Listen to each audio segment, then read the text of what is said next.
A lactose é o principal açúcar encontrado no leite de todos os mamíferos. Isso vale para ser humano, vaca, ovelha, cabra, camelo, enfim, todos os leites que podem ser consumidos pelos seres humanos aí, dependendo da cultura, da região geográfica, enfim. A lactose é um açúcar formado pela união de duas moléculas de outros açúcares menores, ou seja, a lactose é um disacarídeo formada pela união de uma molécula de glicose com uma molécula de galactose. O intestino humano ele só tem a capacidade de absorver açúcares na forma de monossacarídeos. Então o intestino humano não consegue absorver a lactose.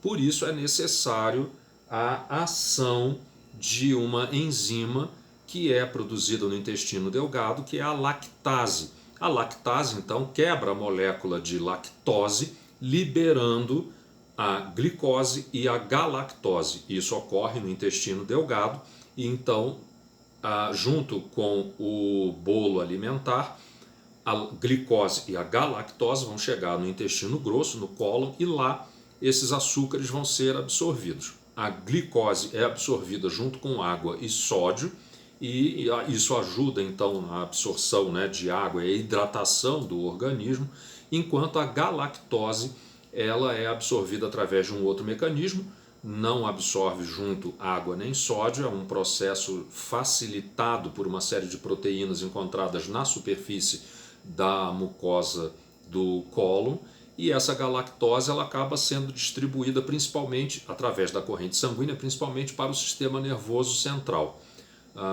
onde nos primeiros anos de vida a galactose é importante para o desenvolvimento dos neurônios e o desenvolvimento e maturação do sistema nervoso central da criança, principalmente nos 2, 3 primeiros anos de vida. Mas quando é que o organismo começa a produzir a enzima lactase no intestino? Já a partir da 8ª semana de vida intrauterina, o intestino em formação já começa a produzir a enzima lactase, então se preparando para o período após o nascimento, quando a criança vai ingerir o leite materno, é o que se espera, é o que a natureza espera, né? E logo depois do nascimento existe um aumento ainda maior da produção de enzima lactase no intestino, já a partir da ingestão do colostro. E a partir daí, até o 5º dia, existe um aumento muito grande da produção dessa enzima no intestino, que faz com que haja então um aumento da capacidade de absorver a lactose, de digerir e absorver, né, a lactose no intestino do recém-nascido. A quantidade e a atividade da enzima lactase no intestino da criança depois do nascimento se mantém elevada até que começa o desmame da criança. E aí então, a partir desse momento, a produção e a atividade da enzima lactase no intestino vão diminuindo, até que na idade adulta só 35% dos seres humanos produzem enzima lactase no intestino. Isso varia de uma região para outra do mundo em função de uma série de fatores, não só da genética, mas também dos hábitos alimentares. Então, na Ásia, por exemplo, cerca de pelo menos 90% da população adulta não produz enzima lactase no intestino. Ou seja, 90% da população adulta da Ásia tem intolerância à lactose. Na China, esse percentual é ainda maior, chega a 99% da população. Por outro lado, nos países europeus, mais especificamente no norte da Europa, os países nórdicos, Noruega, Suécia, Dinamarca, a proporção de pessoas que não produzem enzima lactase no intestino na idade adulta é de apenas 10%. Então, e esses são países onde existe um consumo muito elevado de leite e derivados de leite, alimentos com lactose, né? E aí então a gente vê que para cada lugar do mundo existe aí uma diferença que tem a ver com o hábito alimentar, mas também com a genética dessas populações. Quando a gente para pensar nessa questão, existe uma preocupação muito grande que é o seguinte: O leite e os derivados de leite são fontes importantes de cálcio também. Além de ter o açúcar, que é a lactose, esses alimentos também são fontes importantes de cálcio na alimentação.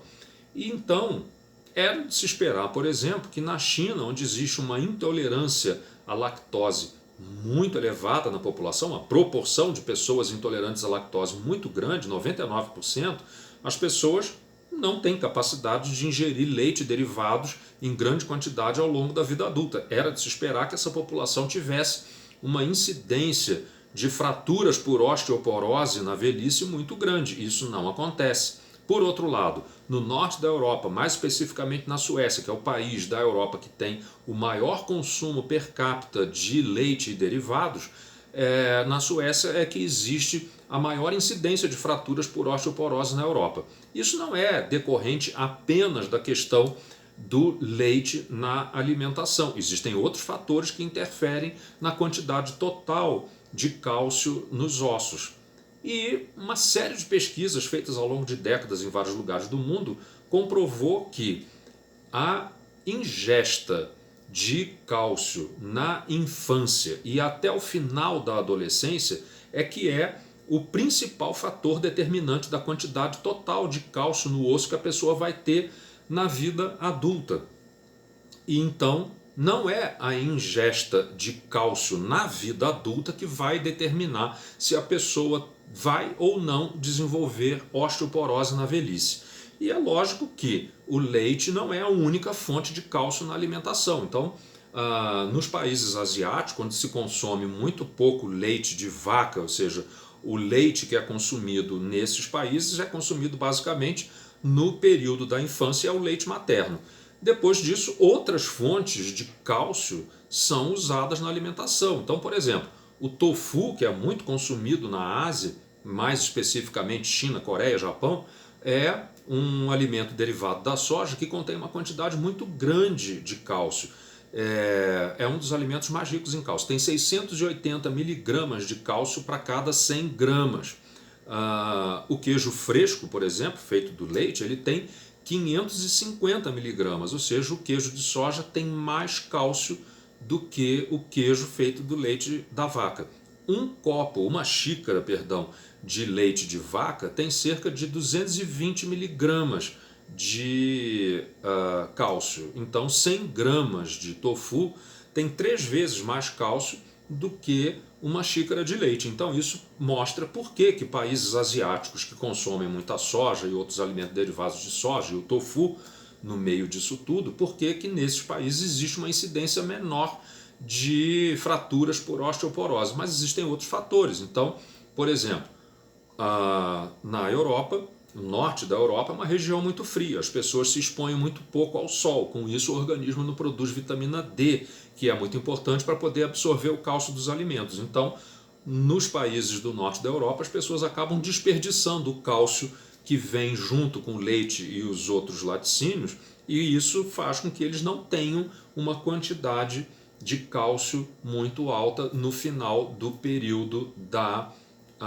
adolescência. Ao contrário de uma boa parte da população da China e no Japão, são países que não são tão frios e a população acaba se expondo de alguma maneira, pelo menos na época mais fria, mais quente do ano, acaba se expondo mais à radiação solar e com isso consegue absorver melhor o cálcio dos alimentos, mesmo não ingerindo leite e derivados. E aí existe também uma outra questão que é muito rara a deficiência de enzima lactase logo após o nascimento. Então, quando isso acontece, a criança desenvolve um quadro de diarreia, vômitos, enfim, logo depois que nasce, ou seja, logo depois das primeiras mamadas, a criança já vai ter uma série de manifestações de intolerância digestiva e que, se isso não for tratado de maneira adequada, a criança vai ter um quadro muito rápido e muito grave de desidratação e de desnutrição, mas isso fica para o tratamento específico desse problema. E quais são, então, as principais manifestações da intolerância à lactose? Quando o indivíduo não tem a enzima lactase, a lactose que é ingerida junto com os alimentos, ela passa sem ser digerida pelo intestino delgado e chega então inteira no intestino grosso, no cólon. Lá, essa lactose vai ser utilizada por uma série de bactérias que produzem, além de usar a lactose para sua fermentação, ou seja, sua respiração e multiplicação, essas bactérias liberam vários gases, como gás carbônico, gás metano e alguns outros gases, e também liberam ácido no meio. E essas substâncias todas acabam tendo um efeito osmótico, ou seja, de atrair água, não deixam o intestino absorver a água presente no bolo alimentar. Com isso, então, o indivíduo vai ter fezes mais líquidas ou até aquosas mesmo, com uma frequência muito maior. Existe também um acúmulo de gases, uma flatulência muito grande, e pode haver arrotos, enjoo, vômito e aqueles borborigmos, que são os barulhos como um blô, blô, blô, blô, blô na barriga, que nada mais é do que as fezes líquidas se misturando nas alças intestinais com os gases que ali estão acumulados. A presença de ácido nas fezes acaba produzindo assadura na região perianal do indivíduo, também nesses momentos nesses episódios da diarreia. E esses sintomas, eles surgem entre meia hora e 2 horas depois da ingesta de alimentos que contêm lactose. Ou seja, se a pessoa fica vários dias sem ingerir lactose, esses sintomas vão desaparecer. Mas acaba sendo às vezes difícil identificar quem realmente tem, entre tantos problemas que podem dar sintomas parecidos, quem é que tem intolerância à lactose, quem tem outros problemas.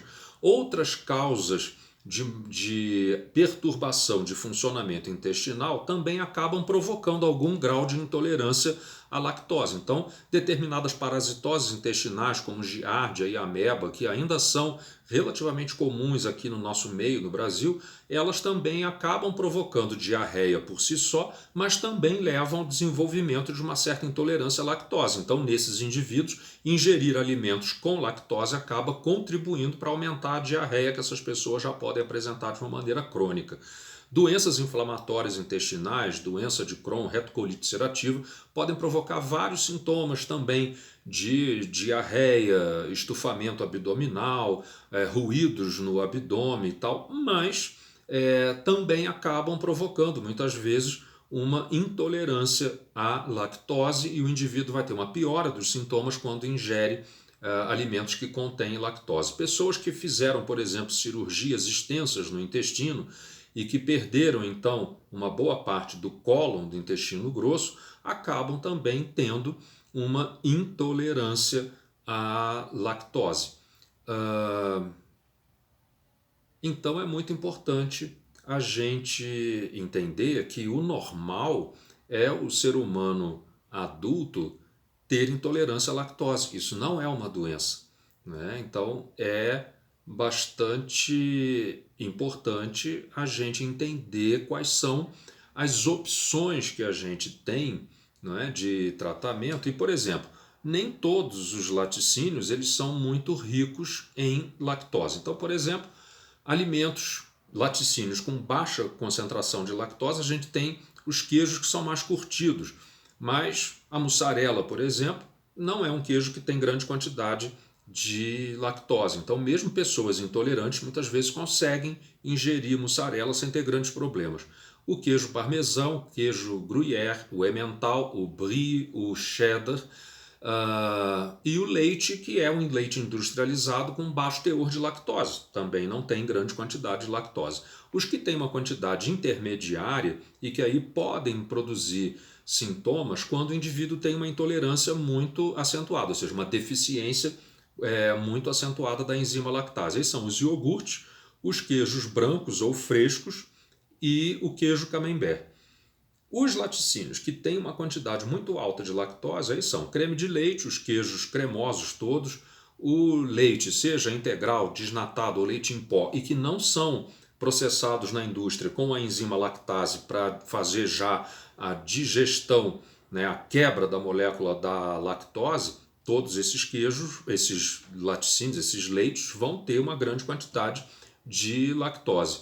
assim como o leite condensado e o chocolate ao leite. Então, sabendo disso, a pessoa pode até manter a ingesta de alguns laticínios, correndo menos risco de ter essas manifestações todas que são muito desagradáveis. Com relação à questão dos probióticos, a gente sabe que os iogurtes, por exemplo, eles contêm determinadas bactérias que são capazes de quebrar a molécula da lactose. Principalmente o Streptococcus thermophilus e o Lactobacillus bulgaricus, mas existem outros também que são usados na produção de iogurtes. E aí, quando a pessoa ingere o iogurte já vai ter uma quantidade menor de lactose do que o leite que não foi processado, mas essas bactérias vivas presentes no iogurte poderiam ser úteis ao se multiplicarem no intestino para tentar ajudar na digestão da lactose quando a pessoa tem a deficiência da enzima lactase. É lógico que se a pessoa tiver uma deficiência muito acentuada, não produz lactase alguma, tomar iogurte pode representar um risco da pessoa ter todos aqueles sintomas de má absorção, má digestão. E o uso dos probióticos, por exemplo? A gente sabe que bactérias da família dos lactobacilos e bifidobacterium têm a capacidade de quebrar a molécula de lactose e elas podem ser úteis, então, em pessoas que têm uma deficiência, que não seja total, da enzima lactase. Essas bactérias elas não vivem no intestino grosso, sim no intestino delgado. Com isso, então, elas podem liberar uma parte desses açúcares já a molécula na forma de monossacarídeo para ser absorvido no intestino grosso. Mas uma parte desses açúcares essas bactérias vão usar, mas sem produzir os ácidos e os gases que as bactérias do cólon produzem quando digerem a lactose. Para aqueles que tiveram interesse em acompanhar, até aqui, muito obrigado.